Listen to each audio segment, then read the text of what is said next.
वीरवार को पंचकूला सेक्टर 5 स्थित हैफेड बिल्डिंग में रक्तदान शिविर का आयोजन किया गया।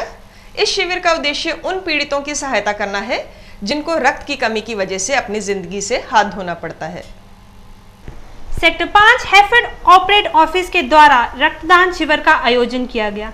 इस शिविर का उद्देश्य उन पीड़ितों को उद्धार के लिए था जो रक्त की कमी की वजह से अपनी जान से हाथ धो बैठते हैं।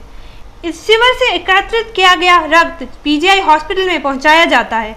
इस शिविर में न सिर्फ हैफेड के लोगों ने बल्कि आसपास के ऑफिसर्स ने भी रक्तदान किया, जिसमें रक्तदान देने वालों के लिए बाद में जलपान की व्यवस्था भी की गई।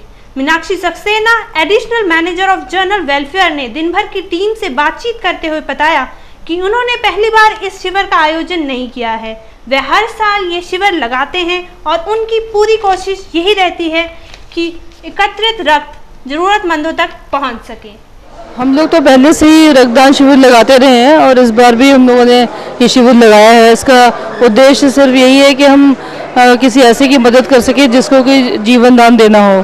तो लोगों में काफ़ी उत्साह है, आसपास के ऑफिस वाले भी यहाँ पर आ रहे हैं और काफ़ी बढ़ चढ़ कर रक्तदान कर रहे हैं। हाँ जी, बिल्कुल, हम लोग का ये इरादा है कि हम लोग हर साल तो एक बार ज़रूर ही करेंगे। दिन भर में समय हो गया है एक छोटे से ब्रेक का और खबरों का सिलसिला जारी रहेगा ब्रेक के बाद भी।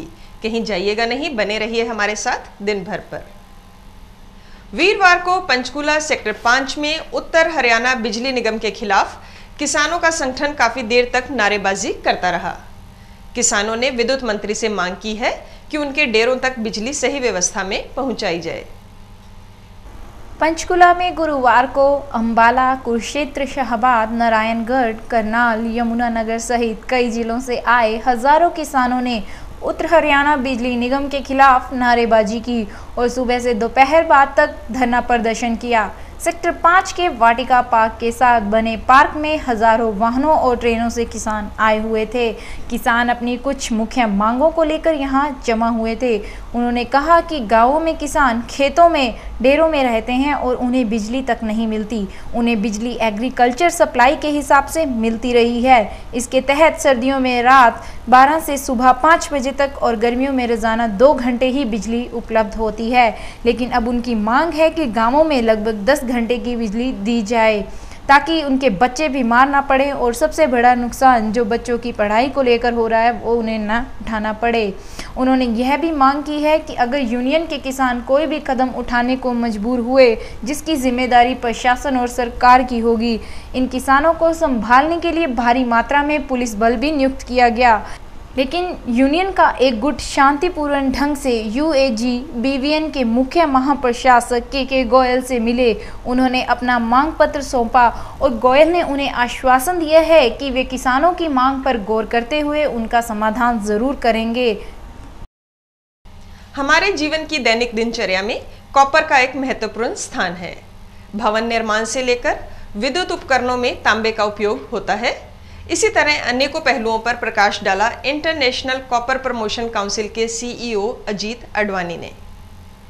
फ्रांस के मेंसवियर ब्रांड सीलियो ने चंडीगढ़ के सेक्टर 17 स्थित एससीओ नंबर 90 में सिटी लुक नाम से अपना 1000 वर्ग फीट में नया स्टोर खोल दिया है। फ्रांस में सीलियो मेंसवियर श्रेणी में अग्रणी ब्रांड है तथा फ्रांस में प्रत्येक 2 में से 1 व्यक्ति सीलियो ब्रांड पहनता है। सीलियो ने मुंबई, दिल्ली, चेन्नई एवं बेंगलुरु में स्थित 12 एक्सक्लूसिव स्टोर्स तथा सेंट्रल, लाइफस्टाइल एवं पेंटालूज जैसे लार्ज फॉर्मेट स्टोर्स के साथ भारत में सफलतापूर्वक अपनी उपस्थिति को दर्ज कराया है। उनके अनुसार चंडीगढ़ एक युवा दिलकश बाजार है और एक ब्रांड के रूप में सीलियो के पास चंडीगढ़ के फैशन परस्त युवाओं को देने के लिए ढेर सारी पेशकश है। हम भारत में विशेष रूप से एक्सक्लूसिव स्टोर्स के माध्यम से अपनी उपस्थिति में वृद्धि हेतु एक आक्रमण विस्तार रणनीति पर कार्य कर रहे हैं। वर्तमान समय में हम चंडीगढ़, अमृतसर और लुधियाना में अपने स्टोर्स के माध्यम से उत्तरी भारत के बाजार पर अपना ध्यान केंद्रित कर रहे हैं। ब्यूरो रिपोर्ट दिन भर।